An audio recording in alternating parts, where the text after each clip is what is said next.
There was a period in the 70s when you didn't drum. Why was that? Well, actually, I was going to leave the band altogether. I mean, that's another breakup of Traffic that wasn't added to the family tree. There's about 6 million breakups. Traffic starts, Traffic stops, Traffic stops again. There's millions, you know, millions of people coming and going in Traffic. I went through a period when I just didn't feel that I could contribute. And it's very strange how life works, because we got other people in to play. We augmented the rhythm section. We never had a bass player. When Dave Mason left, it was a 3-piece. For years, I don't know how we did it, but it was only sax, organ, and drums. We never had no bass player. And Steve used to play bass with his feet. So we thought we'd augment the group and add to the rhythm section. But at that time, I was going through a spell when I really thought I was going to just, you know, stop altogether and pack it in. And Steve said, well, why don't we just augment the band and you can, you know, play percussion. And I said, oh, okay. And I was just taking a free ride at the time, I think, because I wanted to... Why did you want to get out so much? Well, you know, it was the pressures of it all. It got too much. And I really wasn't feeling that I was on top of what I was doing, you know. And because it was a very intense period when you look back. I can't remember anything being so intense as that, you know, that particular period. It was, I guess when you say the dream is over, there was an explosion in the 67 summer, it was 67, 68, 69, that was phenomenal. You know, it was an absolute blast, you know. And then it all turned very, very paranoid, and it turned very sour. I don't know what happened, but a lot of the good things and a lot of the feelings people had that were genuine turned into like, yeah, love and peace, man, wow, you know. And it all got a bit intense, and it went very strange in the early 70s. But funnily enough, just when you're at your weakest, when you feel that you really are cracking up or you can't take any more, you've got to get your head.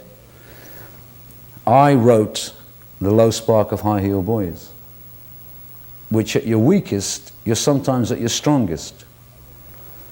And I wasn't playing drums through that album, but I wrote the songs with Steve. Steve wrote the music, I did the lyrics. And it turned out to be the biggest silent album we ever had, you know. And then I came through it, and I started to play again, and we got back to a four-piece band, and we ended, funnily enough, as we started, not with Dave Mason, but we ended as a four-piece, drums, bass, Steve and Chris, you know. Looking back on your days with Traffic, what is your present overview? Oh, God, I don't know. I think now it really has become past, you know. I used to relate to it up until, say, 79, 80, because it was only 3 or 4 years past, you know. But now it's going on, what, 8, 9 years or something more. So now I only relate to it through people saying, oh yeah, Traffic was a legend band, and you know, you occasionally hear something on the radio, they still play Traffic, you know, they'll play Hole in My Shoe, well, not since Neil did it, you know. But they'll play Paper Sun, or they'll play early stuff. And in the States, you know, a lot of people always either tell me they remember the band or heard the band, or even younger people that never saw the band, they've picked up on it, as there's a big following for the Doors over there. The Doors are as popular now as they were practically when, you know, there's a huge cult following, you know, for, and even videos, you know. Someone said, oh, I saw your video, and I said, oh yeah, there was from Fierce Heart. They said, no, it was a Traffic video and the Doors, you know.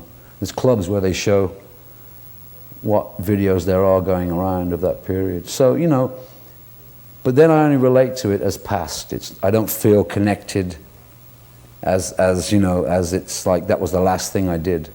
I mean, it's really become past now. bury it quietly, but very respectively. You know, I mean, I still feel very proud that people come up and don't say, yeah, it was a good record you made, or I mean, they come up and say it was a part of my life, or traffic really influenced me, or so that's great. That's really worth it when someone says that. You really do feel complimented. It's a bit more than just having had a hit record and I saw your face on the telly, or I like what you. That's a good feeling. I think it was a really strong influence on people, more than just being a successful band. Your excellent LP Fierce Heart contained the hit Living on the Edge. Have you? Yes. And no. Yes, I guess I have. Ever since I was probably 14. But the song does not mean living on the edge of your nerves. Although, obviously, it's been interpreted that way. What it means is, well, you can take it how you like. The way I meant it was living on the edge, meaning always being right on the vital point of every act that you do and everything that you making it like vital, not just walking, half-heartedly through everything. It means being on the edge, being on the crest of the wave, on the most exciting or dangerous, as it were. Not dangerous, but controlled, Because the lyrics actually came from the Carlos Castaneda books on the teachings of Don Juan. I don't know whether you've read those. They had a great influence on me. And the track off the new album of One Man Mission, I've got a track which is directly from one of his books called Tales of Power.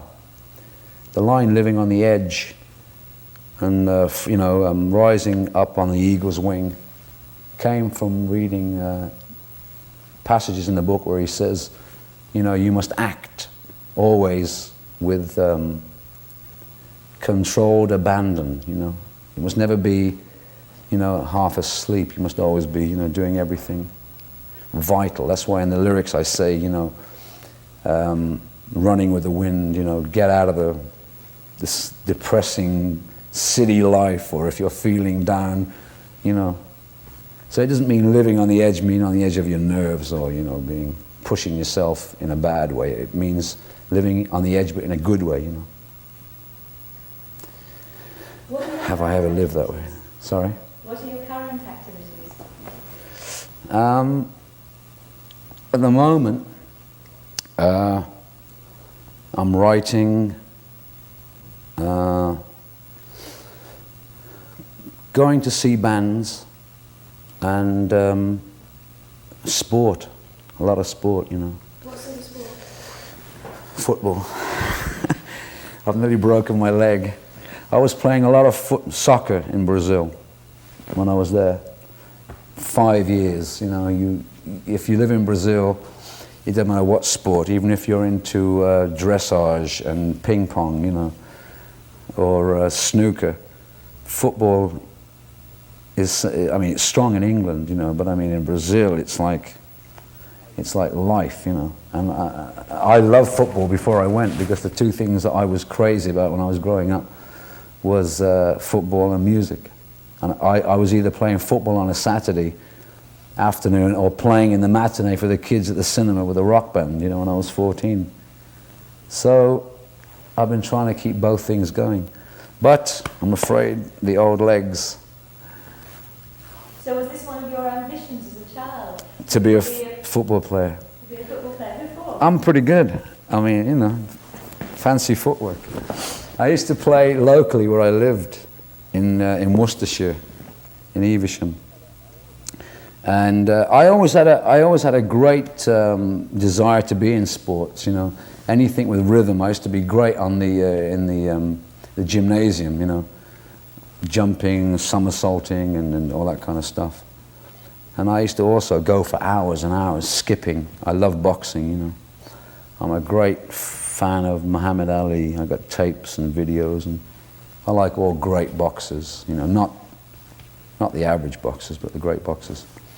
And football, of course, was, you know, that was it. And I think if I hadn't have been in music, I would have been, I mean, definitely I would have been a football player or something.